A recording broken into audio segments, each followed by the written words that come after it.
दोस्तों welcome to जिनसा take. दोस्तों स्वागत है आपके अपने यूट्यूब चैनल जिनसा टेक पे। दोस्तों आज हम बात करते हैं NCC entrance exam question paper का बात कर लेते हैं। सीनियर डिवीजन मॉडल पेपर बात कर लेते हैं। सी व बी सर्टिफिकेट में कौन सी क्वेश्चन बार पूछा जाता है उनकी बात कर लेते हैं। ये एनसीसी का मॉडल नंबर 3 है। अगर आपने इसके पहले 2 कि अपलोड कर चुके हैं, अगर आपने देखा नहीं है तो जाकर वीडियो देख सकते हैं। ठीक है दोस्तों, चलिए फ्रेंड वीडियो शुरू कर लेते हैं। वीडियो शुरू करने से पहले आपसे छोटा सा रिक्वेस्ट है, अगर आप चैनल को पहली बार विजिट कर रहे हैं प्लीज़ चैनल को सब्सक्राइब करें, बेल आइकन को दबा लें ताकि लेटेस्ट वीडियो आप तक पहुँचे। चलिए फ्रेंड वीडियो शुरू देख लेते हैं। पहला question important NCC question model paper question number पहला देख लेते हैं। पहला नंबर कौन सा है? एनसीसी परीक्षा में 65% अंक प्राप्त करने पर कौन सा ग्रेड मिलता है? तो एनसीसी में अगर 65% आपके नंबर आते हैं तो कौन सा ग्रेड मिलता है? बी ग्रेड मिलता है। ठीक है तो कौन सा ग्रेड मिलता है? बी ग्रेड मिलता है। वहीं अगर बात कर लेते 50 से अगर 65 के बीच में अगर बात करते हैं आपको नंबर आते हैं, परसेंट आपके नंबर आते हैं तो कौन सा मिलता है? सी ग्रेड मिलता है। ठीक है तो वहीं अगर 80 या 80 से ऊपर की बात कर ले तो ए ग्रेड मिलता है। ठीक है तो 80 से ऊपर ए ग्रेड मिलता है।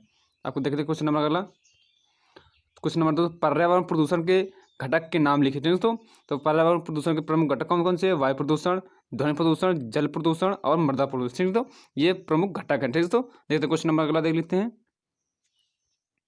पारिस्थितिकी तंत्र के प्रमुख 2 घटक के नाम लिखिए। ठीक है तो पारिस्थितिकी तंत्र के प्रमुख घटक कौन से हैं? तो जैविक घटक और अजैविक घटक, ये प्रमुख 2 घटक हैं। पारिस्थितिकी तंत्र के प्रमुख 2 घटक जैविक घटक और अजैविक घटक हैं। और क्वेश्चन नंबर देख लेते हैं अगला। रुधिर परिसंचरण तंत्र के प्रमुख अंग कौन से हैं? ठीक है तो रुधिर परिसंचरण तंत्र के प्रमुख अंग कौन कौन से हैं? इनके नाम लिखना है यहाँ पर। तो कौन कौन से हैं?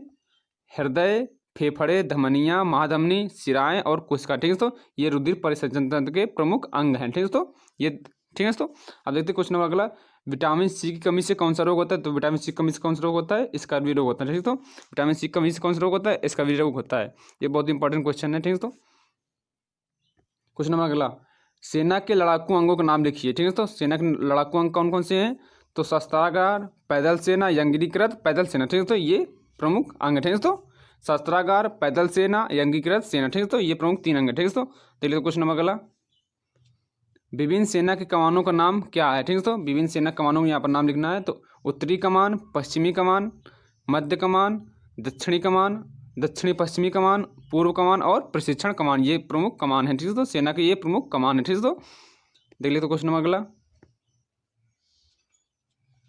ड्रिल का उद्देश्य क्या है? ड्रिल का उद्देश्य जो क्या है? आत्मविश्वास बढ़ाना, अनुशासन की भावना उत्पन्न करना, आचरण, चुस्ती, फुर्ती एवं स्फूर्ति, शारीरिक बनाव में सुधार, आदेशों का तत्काल पालन करना, ये जो है ड्रिल के उद्देश्य। ठीक है तो ये ड्रिल का उद्देश्य है। ठीक है तो क्वेश्चन नंबर अगला देख लेते हैं। पीछे मुड़ की कार्रवाई पर कितना डिग्री मुड़ा जाता है? तो पीछे मुड़ की कार्रवाई पर कितना डिग्री मिल जाता है? 180 डिग्री। ठीक है सो 180 डिग्री मुड़ा जाता है। ठीक है 180 डिग्री, ये इंपॉर्टेंट क्वेश्चन है। वर्तमान में भारत के वित्त मंत्री कौन है? तो वर्तमान में जो भारत के वित्त मंत्री कौन है? तो वर्तमान में भारत के वित्त मंत्री निर्मला सीतारमण जी हैं वर्तमान में। ठीक है तो अब देखिए क्वेश्चन नंबर अगला। वर्तमान में भारत के रक्षा मंत्री कौन है? या वर्तमान में भारत के रक्षा मंत्री कौन है? तो ये आप क्वेश्चन मतलब कि कमेंट बॉक्स में कमेंट करना है। ठीक है तो कौन है सर? ये क्वेश्चन मैंने पिछली बार वही करा रखा है। ठीक है तो ये आपको कमेंट बॉक्स में कमेंट करना है। शिक्षक दिवस कब मनाया जाता है? शिक्षक दिवस कब मनाया जाता है? 5 सितंबर को शिक्षक दिवस मनाया जाता है। आई थिंक ये सबको पता होगा। भारत का राष्ट्रीय चिन्ह क्या है? तो भारत का राष्ट्रीय चिन्ह क्या है? अशोक की लाट, जो भारत का राष्ट्रीय चिन्ह है। ठीक है तो भारत का राष्ट्रीय चिन्ह क्या है? अशोक की लाट, जो भारत का राष्ट्रीय चिन्ह है। देखते हैं अगला क्वेश्चन कौन सा है। Full form. ठीक है तो फुल फॉर्म यहाँ पर लिखना है। MVC का फुल फॉर्म क्या होता है? महावीर चक्र। ठीक है तो CO का फुल फॉर्म क्या होता है? Commanding officer. ठीक है तो CO का होता है full form commanding officer. SM का क्या होता है? सेना मेडल। ठीक है तो SM का क्या होता है? सेना मेडल।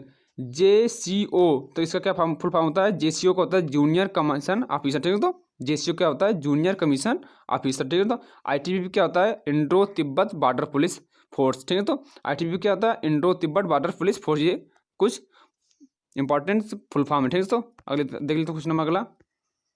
यहाँ पर आपको एनसीसी के फुल फॉर्म को यहाँ पर आपको बताना है। ठीक है तो कमेंट्स बॉक्स में एनसीसी के फुल फॉर्म बताना है। ठीक है तो अब बात करते हैं क्वेश्चन नंबर 15 की। प्रमुख नारे और वचन। आराम हराम किसने दिया था? जवाहरलाल नेहरू जी ने दिया था। भारत छोड़ो महात्मा गांधी ने दिया था। ठीक है तो आराम हराम किसने? जवाहरलाल नेहरू ने दिया था और भारत छोड़ो महात्मा गांधी जी ने दिया था। ठीक है तो दोस्तों कैसा लगा वीडियो? अगर वीडियो अच्छा लगा तो लाइक, कमेंट और सब्सक्राइब करना ना भूले। Thank you for watching Jinsa take.